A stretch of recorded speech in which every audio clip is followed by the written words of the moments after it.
My dear students, I welcome to all of you in Dr. Yash Chandra online classes. Dear students, today we will study about the writing teaching objectives or writing instructional objectives in behavioral terms or components of skill of writing instructional objectives. प्यारे विद्यार्थियों, आप सभी लोगों का doctor यश Chandra online classes में बहुत बहुत स्वागत है। दोस्तों, आज हम लोग शिक्षण उद्देश्यों को लिखना या अनुदेशनात्मक उद्देश्यों को व्यवहारिक रूप में लिखना या उद्देश्य लेखन कौशल के घटकों के बारे में अध्ययन करेंगे। Now let us start. Behavioural objectives या व्यवहारपरक उद्देश्य क्या होते हैं? Behavioral objectives are the objectives written in behavioral terms. Behavior may be defined as visible activity. Behavioral objectives state how a person or student is to act, think or feel. जो व्यवहारपरक हैं उद्देश्य हैं, व्यवहारपरक उद्देश्य से तात्पर्य व्यवहारिक शब्दों में लिखे गए उद्देश्यों से है। व्यवहार से अभिप्राय दृश्य क्रियाओं से है। व्यवहारपरक उद्देश्य बताते हैं कि छात्र कैसे कार्य करेंगे, कैसे सोचेगा तथा कैसा अनुभव करेगा। प्यारे दोस्तों, जो बिहेवियरल ऑब्जेक्टिव्स या व्यवहारपरक उद्देश्य होता है उससे हमारा अभिप्राय उन उद्देश्यों से है जिसको हम लोग व्यवहारिक शब्दों में बिहेवियरल टर्म्स में लिखते हैं। और व्यवहार से अभिप्राय क्या है? व्यवहार से अभिप्राय के जो छात्रों के व्यवहार में जो हमको दिखाई देगा, वो जिस प्रकार से क्रियाएं करेंगे शिक्षण के उपरांत, उसी को हम लोग व्यवहार कह रहे हैं। तो अर्थात जो व्यवहारिक उद्देश्य हैं वे उद्देश्य हैं जिसको कि हम लोग अपने शब्दों में उद्देश्यों को लिखते हैं। और वे व्यवहारपरक उद्देश्य हमको बताते हैं कि किसी भी शिक्षण बिंदु या किसी भी प्रकरण को पढ़ाने के बाद छात्रों के व्यवहार में क्या परिवर्तन आएगा, वे कैसे कार्य करना प्रारंभ कर देंगे या वे कैसे सोचेंगे या क्या अनुभव करेंगे, अर्थात उनके व्यवहार में क्या परिवर्तन होगा, यह सब कुछ हमें बिहेवियरल ऑब्जेक्टिव्स या व्यवहारपरक उद्देश्य बताता है। Now next, the steps of writing behavioural objectives. व्यवहारपरक उद्देश्य लिखने के क्या क्या स्टेप्स होते हैं, क्या क्या चरण होते हैं? द फर्स्ट स्टेप इज शिक्षण उद्देश्यों का निर्धारण, फार्मूलेशन ऑफ ऑब्जेक्टिव्स। इस चरण में निम्नलिखित 4 स्तरों पर शिक्षण उद्देश्यों का विश्लेषण किया जाता है। फर्स्ट, कंटेंट या पाठ्यवस्तु। दोस्तों, जब भी हम लोग व्यवहारपरक उद्देश्य को लिखते हैं तो सबसे पहले हम कोई कंटेंट लेते हैं, कोई पाठ्यवस्तु लेते हैं, मैटर लेते हैं, और उस पाठ्यवस्तु या कंटेंट के आधार पर हम ये विश्लेषण करते हैं, एनालिसिस करते हैं कि इस कंटेंट या पाठ्यवस्तु के लिए कौन कौन से हम शिक्षण उद्देश्य को ले सकते हैं कि नॉलेज, अंडरस्टैंडिंग, एप्लीकेशन, सिंथेसिस और स्किल, किन किन शिक्षण उद्देश्यों को हम इस प्रस्तुत दिए गए पाठ्यवस्तु या कंटेंट के लिए ले सकते हैं। इसका हम लोग सबसे पहले एनालिसिस करते हैं। Then second, change in behavioural forms. व्यवहारिक पक्ष में परिवर्तन। जो भी कंटेंट दिया हुआ होता है, जो भी पाठ्यवस्तु हमारे पास होती है जिसको हमें कक्षा में पढ़ाना होता है, उस पाठ्यवस्तु के आधार पर छात्रों के व्यवहार में क्या परिवर्तन आएगा, what will be the changes in the behaviour of the students, इसका भी हमको निर्णय लेना पड़ता है व्यवहारपरक उद्देश्य लिखने के पहले। Now the next, learning conditions, अधिगम परिस्थितियाँ। जब हमने पाठ्यवस्तु देख लिया कि पाठ्यवस्तु के अनुसार क्या क्या उद्देश्य हो सकते हैं और व्यवहार में क्या क्या परिवर्तन होगा, क्या क्या व्यवहारिक पक्षों में परिवर्तन होगा, इसके उपरांत हमको ये देखना है कि जो छात्र होंगे वे किन अधिगम परिस्थितियों में, किन लर्निंग कंडीशंस में अध्ययन करेंगे, और उस दिए गए अधिगम परिस्थिति या लर्निंग कंडीशंस में छात्रों के व्यवहार में हम क्या क्या परिवर्तन कर सकते हैं या किन किन शिक्षण उद्देश्यों की पूर्ति कर सकते हैं, उन्हीं शिक्षण उद्देश्यों का निर्माण हम करेंगे। Now the next is standard on the basis of entering behaviour. प्रारंभिक व्यवहार के आधार के स्तर पर। दोस्तों, यह भी बहुत ही महत्वपूर्ण है कि जिन छात्रों को हम पढ़ाने जा रहे हैं, जिन छात्रों को हम कक्षा में पढ़ाएंगे, उन छात्रों का इंटरिंग बिहेवियर क्या है, उन छात्रों का प्रारंभिक व्यवहार क्या, अर्थात उनका प्री नॉलेज क्या है, उनका पूर्व ज्ञान क्या है, उसी के आधार पर ही हम शिक्षण उद्देश्यों का निर्धारण करेंगे कि छात्र अभी तक दिए गए अमुक विषय में, अमुक पाठ्य वस्तु के संबंध में या दिए गए प्रकरण या टॉपिक के संबंध में अभी तक कितना जानते हैं, क्या क्या जानते हैं, यह उनका इंटरिंग बिहेवियर या पूर्व ज्ञान होता है।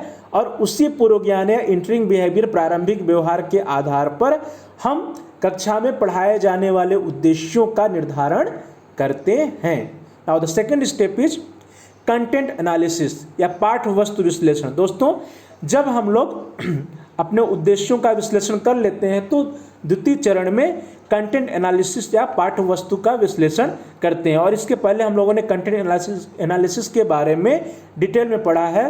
तो कंटेंट एनालिसिस या पाठ्य वस्तु विश्लेषण में क्या करेंगे? सबसे पहले संपूर्ण पाठ्य वस्तु का अध्ययन। दोस्तों, जो कंटेंट दिया है, जो पाठ्य वस्तु हमको कक्षा में छात्रों को पढ़ानी होती है, उस कंटेंट या उस पाठ्य वस्तु को हम पूरी तरह से अच्छे से डिटेल में पढ़ेंगे। जो विभिन्न सोर्सेज हैं, जो दिया गया टेक्स्ट बुक है या उससे रिलेटेड जो टेक्स्ट बुक है, उसके बारे में हम अच्छी तरह से उस टॉपिक के बारे में, उस कंटेंट के बारे में अध्ययन करेंगे, फर्स्ट स्टेप। और जब हम पाठ्य वस्तु का अध्ययन अच्छी तरह से कर लेते हैं, संपूर्ण पाठ्य वस्तु का अध्ययन करने के उपरांत हम दिए गए पाठ्य वस्तु को, टॉपिक को, उसके सब टॉपिक में या उसके प्रकरणों में उसको डिवाइड करते हैं। मीन्स जो भी पाठ्य वस्तु होगा उसको हम उसके विभिन्न प्रकरणों में या टॉपिक या सब टॉपिक में उसको हम डिवाइड करेंगे, उसका हम एनालिसिस करते हैं। द नेक्स्ट स्टेप इज शिक्षण बिंदुओं या टीचिंग पॉइंट का चयन। दोस्तों, जब हम दिए गए पाठ्य वस्तु में से प्रकरणों का चयन कर लेते हैं, फिर प्रत्येक प्रकरण में हम टीचिंग पॉइंट या शिक्षण बिंदुओं का चयन करते हैं कि दिए गए प्रकरण में जो मुझे अमुक कक्षा में पढ़ानी है, उस पीरियड में पढ़ाना है, उस पीरियड में जो प्रकरण हम लेंगे आज, उस प्रकरण में क्या क्या टीचिंग पॉइंट्स होंगे, क्या क्या शिक्षण बिंदु होंगे, उसका भी हमें चयन कंटेंट एनालिसिस या पाठ्य वस्तु विश्लेषण के अंतर्गत करना होता है। और इन द नेक्स्ट स्टेप प्रत्येक शिक्षण बिंदुओं का उसके तत्वों में विभाजन। दोस्तों, जब हम प्रकरण का चयन कर लेते हैं और प्रत्येक प्रकरण में शिक्षण बिंदुओं का चयन कर लेते हैं, तो फिर अगले चरण में प्रत्येक शिक्षण बिंदुओं का उसके तत्वों में विभाजन करते हैं, अर्थात analysis of teaching points in their elements.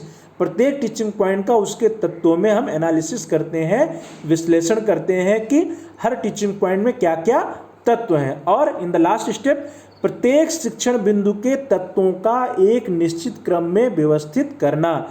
दोस्तों, जब हम प्रत्येक शिक्षण बिंदु के तत्वों को विभाजित कर लेते हैं तो फिर उन सभी तत्वों को एक लॉजिकल सीक्वेंस में, एक निश्चित क्रम में व्यवस्थित करते हैं। अर्थात दोस्तों, जो कंटेंट एनालिसिस का कार्य है, जो पाठ्य वस्तु विश्लेषण की क्रिया होती है, इसमें हम लोग एनालिसिस और सिंथेसिस दोनों कार्य करते हैं। जो आपका प्रथम 4 चरण है संपूर्ण पाठ्य वस्तु का अध्ययन, प्रकरण का चयन, शिक्षण बिंदुओं का चयन और प्रत्येक शिक्षण बिंदुओं का उसके तत्वों में विभाजन, ये आपका एनालिसिस या विश्लेषण का स्तर होता है। और जो 5वां स्तर है दैट इज प्रत्येक शिक्षण बिंदु के तत्वों को एक निश्चित क्रम में व्यवस्थित करना। दोस्तों, it is the step of synthesis. यह संश्लेषण का स्तर होता है। अर्थात कंटेंट एनालिसिस में, पाठ्य वस्तु विश्लेषण में हम लोग एनालिसिस और सिंथेसिस दोनों कार्य करते हैं। Now the third step preparation of 2-वे टेबल, द्विभुज तालिका का निर्माण। दोस्तों, हम तीसरे स्टेप में एक 2-वे टेबल बनाते हैं जिसमें प्रत्येक शिक्षण बिंदु तथा निर्धारित किए गए शिक्षण उद्देश्यों के बीच द्विभुज तालिका का निर्माण करते हैं। दोस्तों, जो प्रथम स्टेप था जिसमें हम लोगों ने शिक्षण उद्देश्यों को निर्धारित किया और द्वितीय चरण में हम लोगों ने टीचिंग पॉइंट्स का निर्धारण किया, तो उन दोनों को लेकर के हम 2-वे टेबल बनाते हैं। जैसे हमने मान लीजिए कि शिक्षण उद्देश्य में knowledge, understanding, application, analysis, synthesis और इवैल्यूएशन, जितने भी हम शिक्षण उद्देश्यों को निर्धारित किए होंगे उसको हम लोग एक रो में लिख लेंगे और दूसरे कॉलम में जो है शिक्षण बिंदुओं या टीचिंग पॉइंट्स को लिखेंगे। तो इस तरह से हमारा टू वे टेबल या द्विभुज तालिका का निर्माण हो जाएगा। और इसके उपरांत हम लोग प्रत्येक शिक्षण बिंदु में जिन जिन उद्देश्यों से संबंधित व्यवहारिक उद्देश्यों को लिख सकते हैं उसका निर्माण हम करना प्रारंभ करेंगे। तो fourth step is writing specific behavioural objectives. चौथे चरण में विशिष्ट या व्यवहारिक उद्देश्यों को लिखा जाता है। इस स्टेप में हम क्या करते हैं, द्विभुज तालिका के अनुसार विशिष्ट या व्यवहारिक उद्देश्यों को लिखते हैं। और जो भी व्यवहारिक या विशिष्ट उद्देश्य स्पेसिफिक ऑब्जेक्टिव्स हम लिखेंगे उसमें भी दो बातें बहुत आवश्यक हैं, दो बातें होनी चाहिए। वो कौन कौन सी हैं? फर्स्ट, छात्र से प्रत्याशित व्यवहार का वर्णन, मीन्स छात्र के एक्सपेक्टेड बिहेवियर का वर्णन होना चाहिए। जो भी हमारा स्पेसिफिक ऑब्जेक्टिव होगा उसमें इसका वर्णन होना चाहिए कि छात्र के व्यवहार में क्या परिवर्तन होगा, उसके व्यवहार में क्या प्रत्याशित चेंज आएगा, क्या उसका एक्सपेक्टेड बिहेवियर होगा टीचिंग के उपरांत। And second one is way दशाएं जिनमें यह व्यवहार अपेक्षित है, और दूसरा कि वे कौन सी कंडीशंस होंगी, दशाएं होंगी जिसमें इन व्यवहारों में परिवर्तन होगा। जो भी हम व्यवहार परिवर्तन स्पेसिफिक ऑब्जेक्टिव लिख रहे होंगे उसमें इसका स्पष्ट रूप से वो बातें निहित होनी चाहिए कि किस दशा में छात्र के अंदर उस अपेक्षित व्यवहार में परिवर्तन आएगा या उस अपेक्षित व्यवहार छात्र के व्यवहार में दिखाई देगा। अर्थात दोस्तों जो भी विशिष्ट उद्देश्य हम लिखेंगे उसमें दो बातें होनी चाहिए। पहला कि छात्र से क्या एक्सपेक्टेड बिहेवियर है, छात्र का क्या प्रत्याशित व्यवहार होगा, और दूसरा वे कौन कौन सी दशाएं या कंडीशंस होंगी जिनमें वे व्यवहार अपेक्षित हैं। और इन द लास्ट पांचवें स्टेप में हम क्या करते हैं कि लिखे हुए व्यवहारात्मक रूप वाले उद्देश्यों को पुनः देखना तथा उनका विश्लेषण एवं मूल्यांकन करना। और दोस्तों जो लास्ट स्टेप है उसमें जो भी हम स्पेसिफिक ऑब्जेक्टिव या व्यवहारिक उद्देश्य को लिखे होते हैं उसको हम फिर से एक बार उसका अवलोकन करते हैं, उसको देखते हैं और उसकी एनालिसिस करते हैं, विश्लेषण करते हैं, उसका मूल्यांकन करते हैं कि कहीं कोई कमी तो नहीं रह गई, या कहीं कोई जो विशिष्ट उद्देश्य हमने लिखा उसमें कोई कमी है, क्या वो उन दशाओं को या उन प्रत्याशित एक्सपेक्टेड बिहेवियर का वर्णन कर रहे हैं या नहीं कर रहे हैं। इन दोनों बिंदुओं के आधार पे हम उनका मूल्यांकन करते हैं। और दोस्तों इस प्रकार से हम व्यवहारिक उद्देश्यों को इन 5 चरणों का प्रयोग करते हुए इन 5 स्टेप में लिखते हैं। नाउ अगला है उद्देश्यों को व्यवहारिक रूप में लिखने से लाभ, या उद्देश्यों को व्यवहारिक रूप में लिखने की क्या आवश्यकता होती है, कि उद्देश्य जो स्पेसिफिक ऑब्जेक्टिव हम लोग विशिष्ट उद्देश्य या व्यवहारिक उद्देश्य लिखते हैं उसकी क्या आवश्यकता है, उससे क्या लाभ है।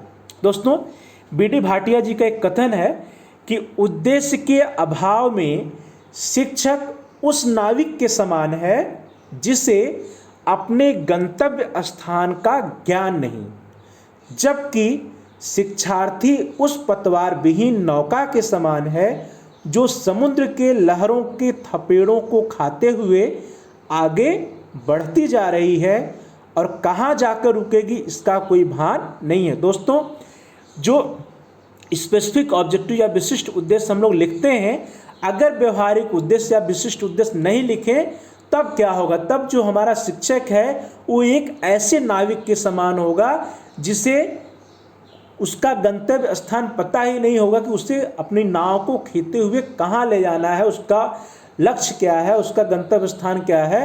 अर्थात जो शिक्षक है वो ऐसे ही इधर उधर ही पढ़ाता रह जाएगा, उसको अपना उद्देश्य नहीं पता होगा तो समुद्र के लहरों में इधर उधर वो भटक जाएगा। जबकि जो शिक्षार्थी है वह उस पतवार विहीन नौका के समान है जो समुद्र के लहरों के थपेड़े को खाते हुए आगे बढ़ती जा रही है और कहाँ जाकर रुकेगी उसकी कोई भान नहीं है। जबकि जो स्टूडेंट्स होता है, शिक्षार्थी होता है, वो भी एक ऐसे नौका के समान होता है जिसमें कोई पतवार ही नहीं है और जो समुद्र के लहरों से आगे बढ़ती जा रही है और कहाँ तक जाना है, कहाँ उसको रुकना है, इसका कोई निश्चित लक्ष्य नहीं होता है। अर्थात जो स्पेसिफिक ऑब्जेक्टिव है या व्यवहारिक उद्देश्य है ये शिक्षक के लिए भी आवश्यक है और छात्रों के लिए भी आवश्यक है, दोनों के लिए आवश्यक है और दोनों को इससे लाभ मिलता है। अतः दोस्तों उक्त तथ्य से विदित होता है कि अनुदेशात्मक उद्देश्यों का स्पष्टीकरण शिक्षण कार्य किए जाने के पूर्व अत्यंत आवश्यक है। नाउ द नेक्स्ट, क्या क्या लाभ होते हैं। पहला, जो विशिष्ट शिक्षण उद्देश्य होते हैं वे शिक्षण अधिगम के अनुभवों को सरल व सुगम बनाने के लिए आवश्यक होते हैं। जो स्पेसिफिक ऑब्जेक्टिव या बिहेवियरल ऑब्जेक्टिव होते हैं वे हमारा जो टीचिंग लर्निंग एक्टिविटीज होता है उसको बहुत ही सरल और सुगम बना देते हैं।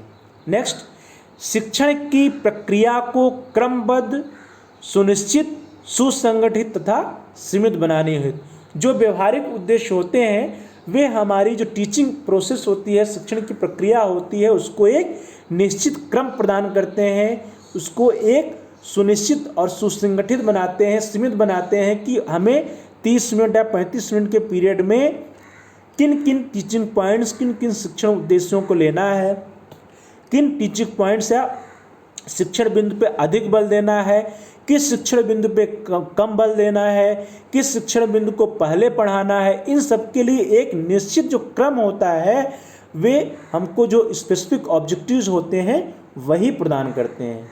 नाउ द नेक्स्ट इज, शिक्षकों को शिक्षण युक्तियों, व्यूह रचनाओं तथा दृश्य श्रव्य सहायक सामग्री के चयन में सहायक। दोस्तों, जो व्यवहारिक उद्देश्य है वो शिक्षकों को शिक्षण युक्तियों मीन्स टीचिंग स्ट्रैटेजीज या TLM टीचिंग लर्निंग मटेरियल्स या ऑडियो विजुअल एड्स, इन सब का चयन करने में मदद करता है। जो स्पेसिफिक ऑब्जेक्टिव्स होते हैं उसी के आधार पे जो शिक्षक है वो अपना एक टीचिंग स्ट्रैटेजीज बनाता है कि कक्षा में किस टीचिंग स्किल्स, किस शिक्षण कौशल का प्रयोग करके वो कक्षा में छात्रों को किसी भी बात को समझाएगा, उनको पढ़ाएगा। कक्षा में पढ़ाने के दौरान, शिक्षण अधिगम की प्रक्रिया के दौरान शिक्षक किस दृश्य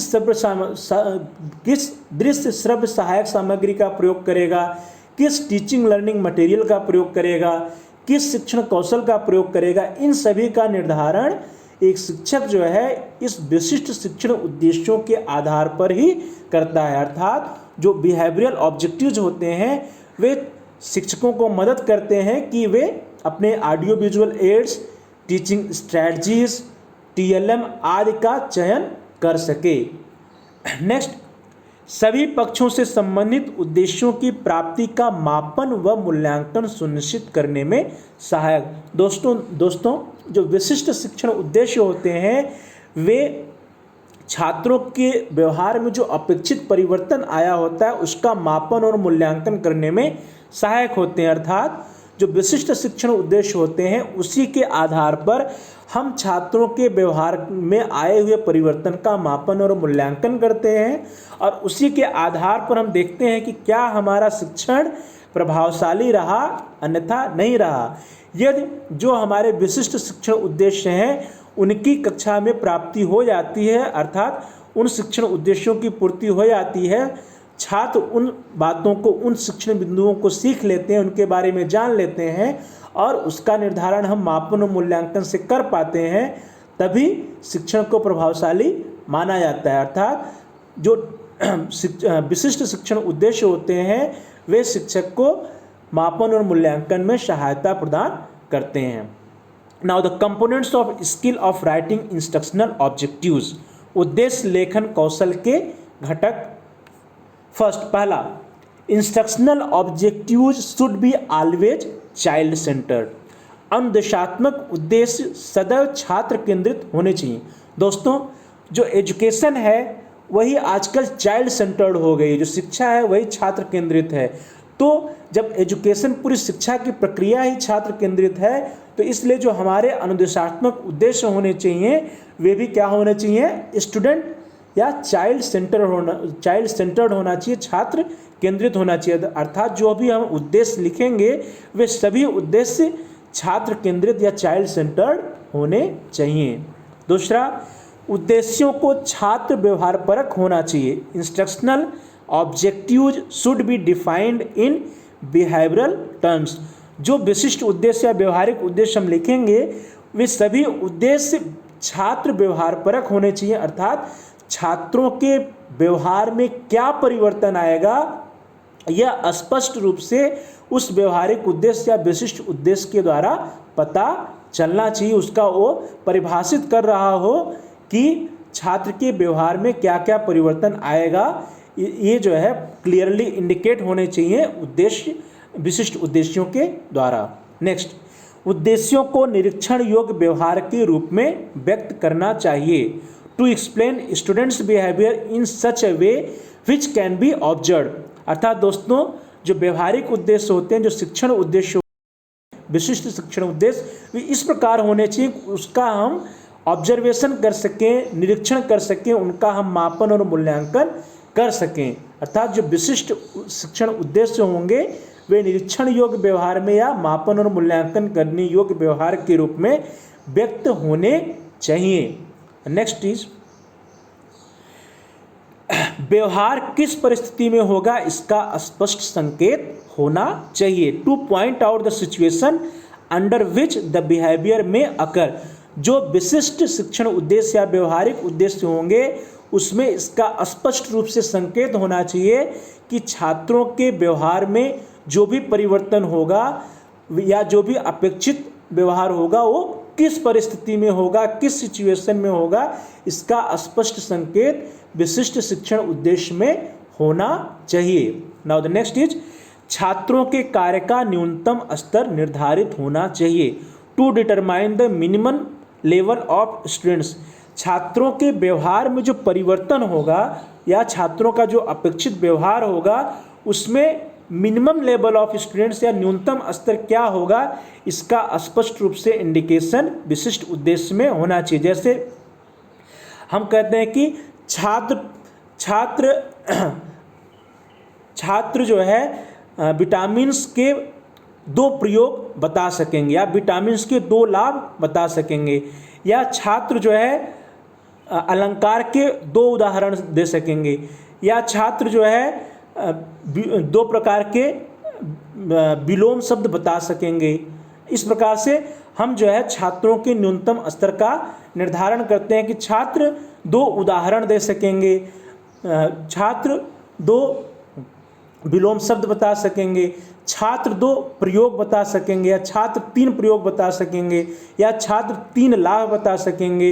इस तरह से हम जो छात्रों के अपेक्षित व्यवहार होते हैं उसमें हम न्यूनतम स्तर निर्धारित करते हैं विशिष्ट उद्देश्यों को लिखने में। नेक्स्ट, विषय वस्तु के साथ उद्देश्यों का सार्थक संबंध होना चाहिए।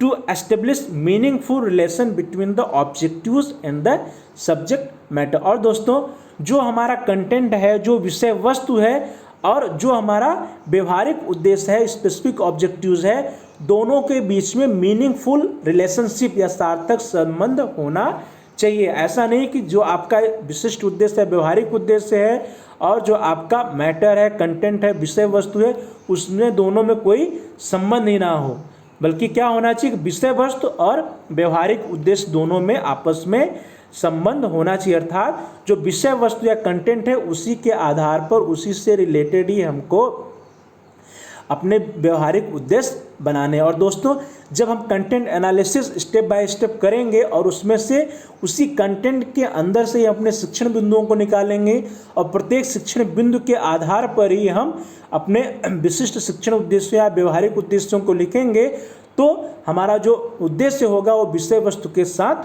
संबंधित ही होगा।